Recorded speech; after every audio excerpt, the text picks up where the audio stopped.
berhenti aja sholat. Cuma aja sholat Ustaz, kenapa? Saya masih belum bisa gaya maksiat. Bukan, justru sholatnya kita perbaiki, sholatnya kita benerin, pelan-pelan kita belajar meninggalkan perbuatan dosa maksiat. Bukan sholatnya tinggal.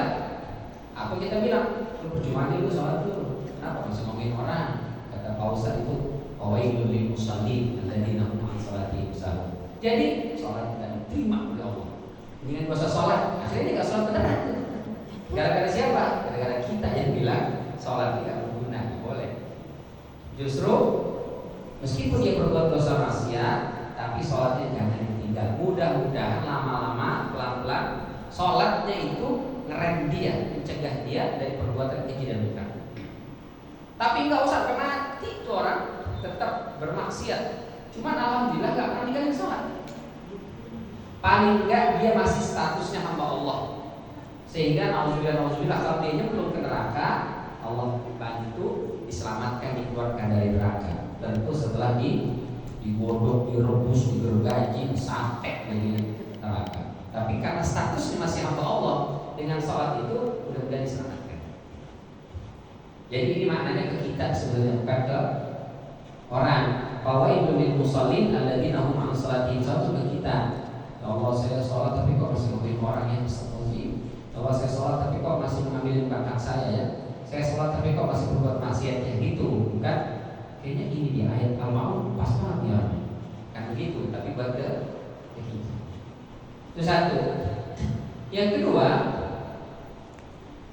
maksud an salatihim sahun, dia sholat bukan karena Allah.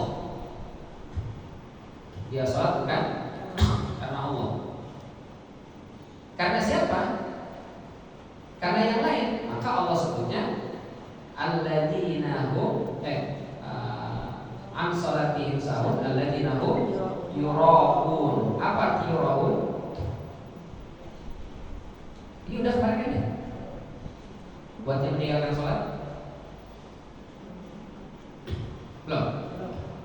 Belum Ustaz. Kan ini baru dibahas. Oh iya berarti ya. Oke, berarti sebelum riak ya. Jadi ada orang yang kemudian berkata, ya udah kalau gitu gak usah sholat sekalian. Kenapa? Sholat aja belum tentu selamat, mendingan gak usah sholat sekalian. Kalau dia tidak sholat, nauzubillah, sholat itu simpul terakhir hubungan seorang manusia dengan Allah Subhanahu wa Ta'ala sebagai status keislamannya. Artinya kalau dia tidak sholat, maka sudah dianggap tidak lagi muslim. Al-ahdu bainana wa baina syirki wal kufri tarkus sholat. Yang membuat kita beda dari orang musyrik, dari orang kafir adalah kita masih sholat. Kalau ada orang udah nggak sholat, ngakunya muslim, berarti dia sama dengan orang-orang di luar sana yang musyrik, yang kafir, orang-orang. Sholat itu yang menjaga, maka disebutnya sholat itu imanuddin. Sholat adalah yang agama. Kalau nggak sholat bagaimana? Kalau nggak sholat ya diceritakan dalam surat Al-Mudaththir ayat 40 sampai 48. Fi jannati yatasaalun. Kayaknya tepat masih surga. Ya, agak ini. Biar kelihatan soalnya kalau nggak kelihatan Bu, mati. Nah, ini terang. Gak apa-apa, mata agak lembut sedikit gak apa-apa ya. Mereka menjadikannya dalam surga. Memang jam-jam segini, apalagi cuaca mendung begini, gue Ustaz namanya asik.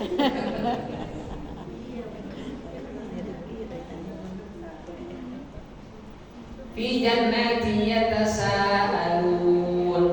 Di surga, para penghuni surga, kita nih nanti di surga. Amin. Saling bertanya ya. Itu saling kepo. Iya, saling kepo. Kepo atau kepo? Iya. Kepo itu apa artinya? Ingin Tahu tahu. aja, tahu banget. Tahu banget itu. Itu bahasa apa tuh kepo? Katanya bahasa Korea. Kepo itu artinya nenek-nenek. Kok bisa nenek-nenek dipakai buat bahasa kepo? Karena biasanya nenek-nenek pengen tahunya banget. Biasanya gitu.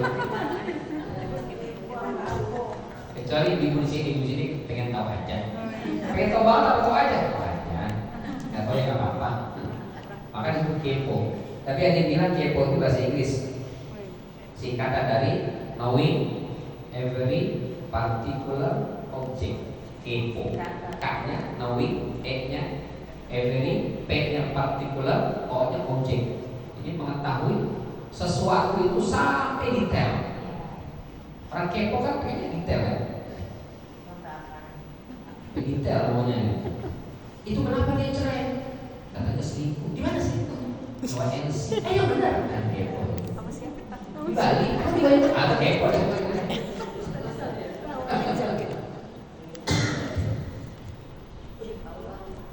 Di surga, penghuni surga pada kepo. Ngomongin apa? Anil mujrimin. Ngomongin ada orang pelaku dosa maksiat yang nyemplung ke neraka. Neraka itu ada sab'atu abwab, 7 pintu. Ada neraka jahanam, neraka lazza, neraka jahim, neraka saqar, neraka hutamah, neraka hawiyah. Pokoknya ada 7 neraka. Tapi ada satu pintu namanya saqar. Itu beda dengan pintu neraka yang lain. Kalau orang nyemplung ke neraka jahim, neraka jahanam, neraka lazza, neraka hutamah, bisa ditolong dengan syafaat. Tapi yang nyemplung di neraka saqar nggak bisa. Maka mereka bingung. Itu si fulana dia nyemplung di neraka lazza, bisa tuh kita tarik. Si fulananya itu nyemplung di neraka hawiyah, neraka hutamah, neraka jahanam. Kita minta izin Allah, itu bestie saya, teman saya, ya Allah, tolong selamatkan dia ya Allah, keluarkan dia dari neraka Allah. Karena siapa? Karena yang lain. Pencitraan. Dia mau jadi nyalonin jadi RT, sholatnya rajin, sholatnya khusyuk pakai kamera.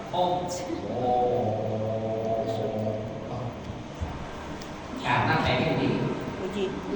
Sebab, itu namanya pencitraan, bukan karena dia beribadah kepada Allah. Jadi ibadahnya karena manusia.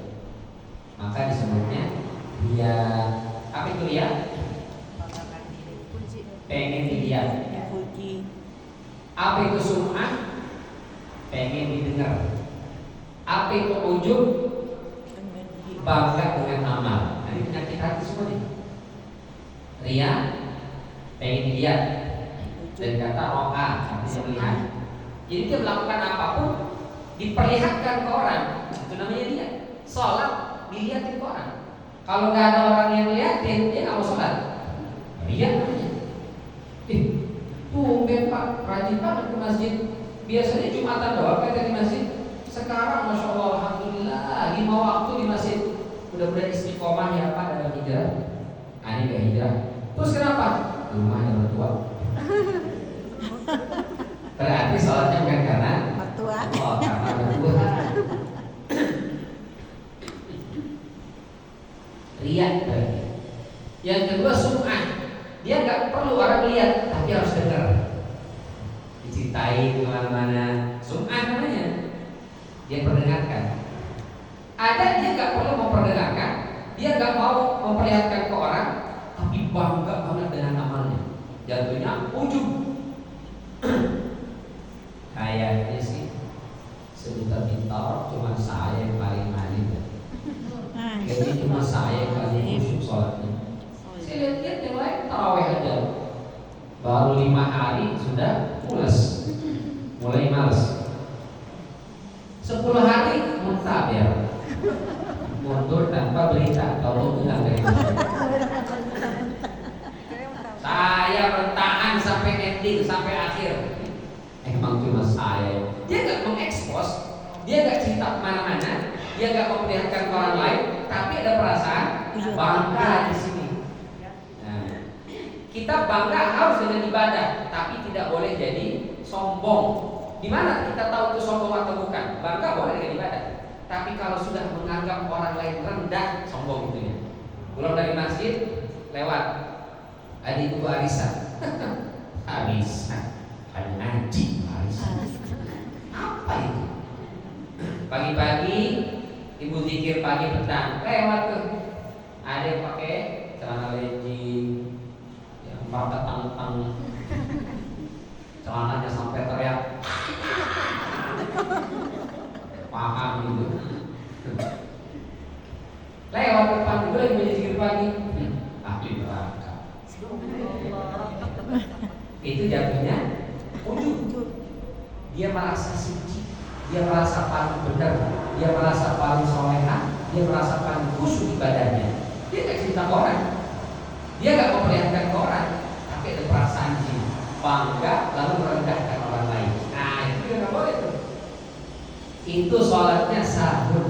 Alhamdulillah. Maka di sini Allah sebutkan apa tuh syirik kecil, riya. Jadi riya itu adalah termasuk kesyirikan, syirik kecil, dan dia bisa menghapus. Maaf kalau ibu masak, Pak, mama sudah masak sayur asam, cobain dong. Asam banget, gak enak. Kira-kira marah? Besok-besok nggak mau lagi masak air diri, masak diri. Mau berangkat kondangan, mari cepet, sabar. Sudah gimana Pak? Apa itu? Oh biasa, sama aja kayak kondangan. Nah, itu jadi kondangan bukan? Jadi mau berangkat, udah pergi sendiri sana. Ayo mak, nggak mau.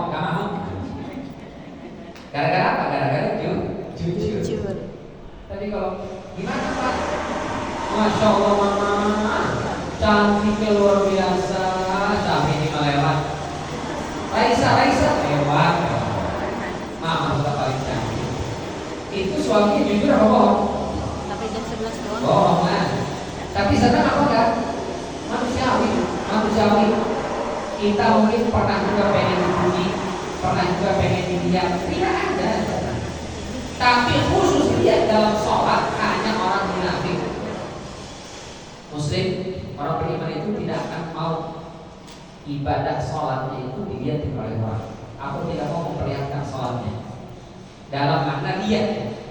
Tapi memang sholat itu harus diekspos. Kenapa sholat berjamaah laki-laki? Kenapa sholat wajib laki-laki harus berjamaah? Supaya dilihat oleh orang. Islam ini punya fondasi. Lihat orang ke masjid sholat berjamaah banyak itu membuat gentang. Itu harus diperlihatkan. Meskipun hanya dengan seekor kambing. Nggak boleh seekor Jadi ayam. kambing itu minimal kan? Minimal seekor kambing. Kalau kita ayam Ustaz. Mana dagingnya? Masih telur. Kan ayam juga nanti jadi ayam, masih telur aja. Sudah alhamdulillah juga kan? Alhamdulillah. Ada daging? Ada dagingnya. Kok dagingnya agak lengket? Nangka. Kirim juga ada daging. Kenapa diekspos? Syiar. Ya syiar. Justru kalau yang sembunyi-sembunyi namanya kumpul kebo, bahaya. Atau meskipun dia nikah tapi sembunyi-sembunyi, tahu-tahu dicerai aja, repot kan? Saya dicerai, saya tinggal, saya nggak dinafkahi. Emang nikahnya sah? Nikahnya sah. Tercatat di KUA? Enggak. Intim aja kita sekeluarga aja. Maka buku nikah siri itu sah. Nikah siri sah, tapi itu bisa menjolimi perempuan. Iya. Maka jangan, kalau bisa tuh jangan, kalau bisa. Kecuali misalnya ini kondisi Ustaz harus dihalalkan dulu, tapi urusnya agak ribet. Kita mau ngurus nanti, cuma sekarang harus dihalalkan dulu supaya bisa nanti urus bareng-bareng. Boleh siri dulu, baru setelah itu kemudian diurus segala macam di KUA, pencatatannya sampai akhirnya nikah tercatat di KUA. Itu nikah di KUA itu tercatat, bukan sah atau tidaknya sah. Siri sah, tapi supaya tercatat harus pakai pemuluh, ada dari pihak KUA dicatat tuh. Untuk apa? Melindungi hak perempuan. Karena di luar sana ada, nggak tahu banyak musik, tapi ada laki-laki yang nggak ada ajar. Laki-laki yang hanya mau senang nikmatnya saja, tapi saya itu dilantarkan wanita. Itu laki-laki nggak ada ajar. Ada yang punya ajar tapi sedikit, jatuhnya jadinya kurang. Nah kalau ini nggak ada ajar, alhamdulillah. Berarti itu termasuk kategori riya apa bukan? Bukan. Ya. Jadi ada ibadah memang harus diekspos, dikasih lihat ke orang, tapi tidak termasuk kategori riya. Apa apalagi menikah ini memang diekspos, diundang semua. Udah gitu pakai pakaiannya yang jelek atau bagus? Bagus. Kalau di beberapa negara itu bagus ya. Jadi ada semacam peraturan yang tidak tertulis bahwa kita kalau kondangan tidak boleh memakai pakaian lebih jelek, lebih bagus, lebih mewah daripada pengantin. Jadi beberapa negara ada begitu supaya dia merasa saya lah ratu dan raja hari ini. Tapi di Indonesia yang kondangan lebih masya Allah. Kadang-kadang kalah pengantinnya sampai minta yang main kondangnya cantikan dia baju mahal nih karena di beberapa negara gitu. Yang kondangan sederhana aja supaya pengantin itu lebih kelihatan jelas ini pengantinnya. Di Indonesia gak ada yang mau kalah, enak saja. Mati dia pakai apa? Saya pakai lebih mahal lagi. Akhirnya aja pamer. Itu baru lihat itu. Di pengantinnya ya lihat. Oke, jadi kata Syekh Muhammad Amin Asy-Syafi'i, sebenarnya sifat riya itu ada baik pada muslim maupun orang munafik. Tapi kalau untuk sholat yang punya sifat riya berarti dia ada sifat nifaq munafik. Jadi kalau orang sholat itu karena pengen dilihat oleh orang lain itu jelas-jelas munafik. Dari mana kita tahu? Berarti dia bukan pernah sholat. Dia jarang sholat atau memang nggak sholat sama sekali. Tapi kenapa dia sholat? Karena tadi pencitraan. Dia punya tujuan karena dia mau nyalonin jadi ketua RT misalnya, ketua RW. Akhirnya di-shoot di sebar kemana-mana. Tapi kalau kita udah biasa sholat, malu nggak tuh mengekspos itu? Gak ada orang muslim yang normal lah, gak usah solehah banget, yang biasa aja. Tolong pilih saya karena saya adalah orang yang rajin sholat. Aneh ya, aneh. Malu malah kan. Tapi buat orang-orang yang gak pernah sholat itu akan diekspos saja. Saya adalah orang yang rajin sholat supaya narik rajin orang. Aslinya dia sholat. Nah itu kata Syekh Muhammad Amin Asy-Syafi'i itu adalah orang yang munafik. Kenapa? Karena sholat itu bukan private, pribadi antara kita dengan Allah Subhanahu wa taala. Privasi. Maka tidak layak ada riya di dalamnya. Karenanya riya dalam ibadah hanya dilakukan oleh orang yang munafik. Ini Allah jelaskan misalnya dalam surat An-Nisa ayat 142. Bukan? Bisa 142. 142. Bismillahirrahmanirrahim. Sesungguhnya orang-orang munafik itu hendak menipu Allah, tetapi Allah lah yang menipu mereka. Apabila mereka berdiri untuk sholat, mereka melakukan dengan malas. Mereka bermaksud ria, ingin dipuji di hadapan manusia, dan mereka tidak mengingat Allah kecuali sedikit sekali. Masya Allah. Orang-orang munafik itu mereka hendak menipu Allah, tapi sebetulnya mereka menipu diri mereka sendiri. Gimana cara mereka menipu? Mereka pura-pura sholat, padahal sholatnya malas-malesan. Dan mereka mau sholat karena pengen dilihat oleh orang. Ya aku dianggap sebagai muslim, padahal aslinya dia tidak, itu orang munafik. Yang kedua surat At-Taubah ayat 54.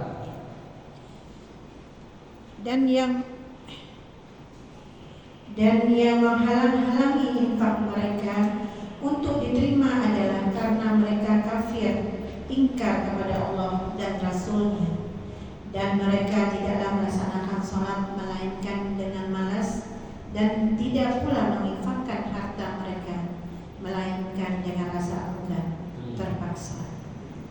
Jadi mereka orang munafik itu sedekahnya tidak diterima, sholatnya juga tidak diterima. Kenapa? Karena sholatnya ada riya, infaknya juga karena riya, karena pengen oleh orang. Tadi.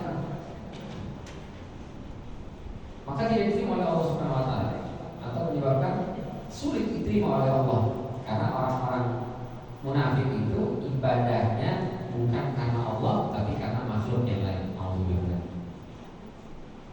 Terus gimana Ustaz? Saya memotivasi anak saya sholat itu saya puji terus.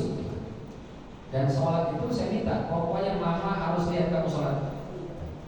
Kamu udah sholat tuh? Udah. Nah, mana mama belum lihat? Iya, urusan apa dengan Allah? Enggak, mama mau lihat. Iya. Anak-anak sekarang. Itu ria apa enggak? Enggak, itu ria dalam rangka tarbiyah begini boleh. Begitu anaknya sholat, rajin menjaga sholat lima waktunya, ibu kasih reward, ibu kasih hadiah. Meninggalkan sholat, ibu kasih hukuman, punishment, boleh. Tidak apa-apa dalam rangka mendidik, mentarbiyah. Muru auladakum wa hum abna'u sab'in. Perintahkan suruh anak memulai serius nyuruh sholat itu ketika dia sudah masuk usia 7 tahun. Wadribuhum wa hum abna'u 10. Kalau sudah masuk 10 tahun nggak mau sholat boleh dipukul. Boleh dipukul. Tapi dalam rangka tarbiyah kita disuruh mengajarkan anak sholat usia berapa? 7 tahun. 7 tahun itu suruh dengan serius tuh. Nah, selama 3 tahun, usia 7 tahun, 8 tahun, 9 tahun, masuk di usia 10 tahun, setelah kita tarbiyah dia 3 tahun atau lebih itu, dia masih juga nggak mau sholat, baru tuh pakai pukulan. Tapi pukulannya dorban, ghairu mubarrah, pukulan yang tidak menjadikan atau meninggalkan luka. Gimana pukulnya? Tapak kaki, betisnya misalnya, pahanya. Tapi jangan yang membuat luka. Pokoknya pukul kasih sayang. Kamu dah pukul di muka. Boleh. Kan hadis bilang pukul aja saya pukul sikap sekali. Nggak boleh. Karena pukulannya ghairu mubarrah, pukulan yang tidak meninggalkan luka. Gimana pukulnya? Kaki. Kalau bisa pukulnya tidak kulit, itu kulit pakai alat. Kita sapu, jadi sapu moceng, buku atau koran ya, nggak masalah. Nah, ini kedua tadi ajilu busyra al-mu'min, itu adalah kabar gembira buat orang beriman yang disegerakan. Tapi bukan kita yang mengekspos habis tahajud langsung ada status alhamdulillah malam ini bisa tahajud. Masya Allah. Sama seperti malam-malam yang lain. Update di WA, update di IG, update di Facebook,